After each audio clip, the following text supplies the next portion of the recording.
So Cam had an ACL tear. Basically, that was against Worcester, and he presented initially like he'd just had a meniscus tear. On scan, then he had an ACL and meniscus tear.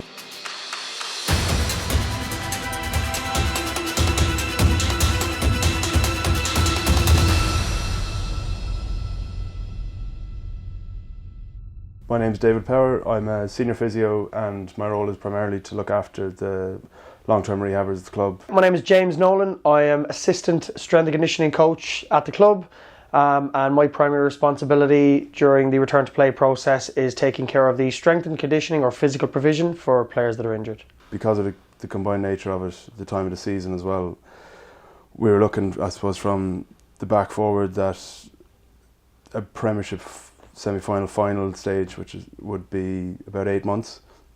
And I suppose weighing it up at the time, we were considering whether that was worth pushing for, given his age. He was only 21, so often for an ACL rupture alone, I suppose 9 months is kind of a given period normally, but sometimes they can progress to 12. And given his age, we probably started as like a 10-month plan for repair. And return to play, and that'd be kind of getting back into the start of pre-season for the 22-23 season. So I suppose the original plan, early doors, the strength and conditioning plan is always within the constraints of what is safe, as David explained, like what is his current restrictions, and as the injury will progress through each phase, as the restrictions gradually ease, what level of stress can be applied. This phase will be getting him ready to get back on pitch, basically, so it's kind of bridging the gap between getting back into the gym, getting strong again, and kind of building up his plyos, so he's getting ready to run, essentially.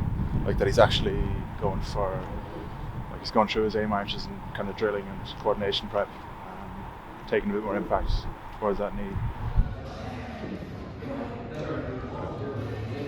Keep the knee forward, so it'll shift your weight forward as well, yeah.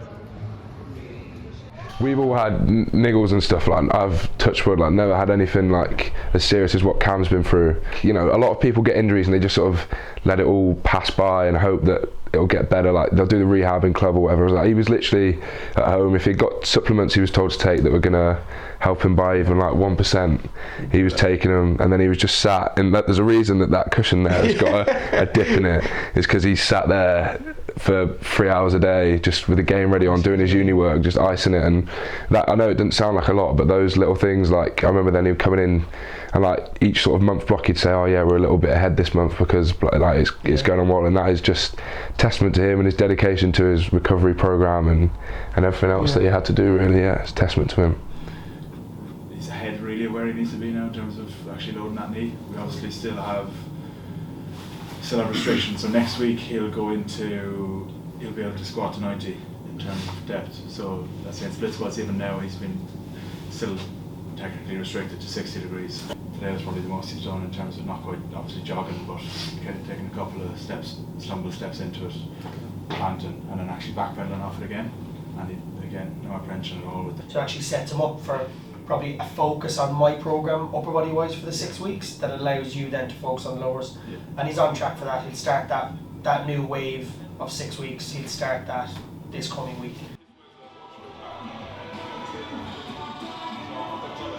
Keep that knee slightly out, just ever so slightly. Perfect, love that. So again, because of the activity that happens, hit your range now as best you can.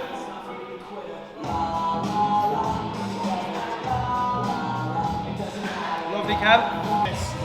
Keep moving out, keep pushing along. Roll as the hands.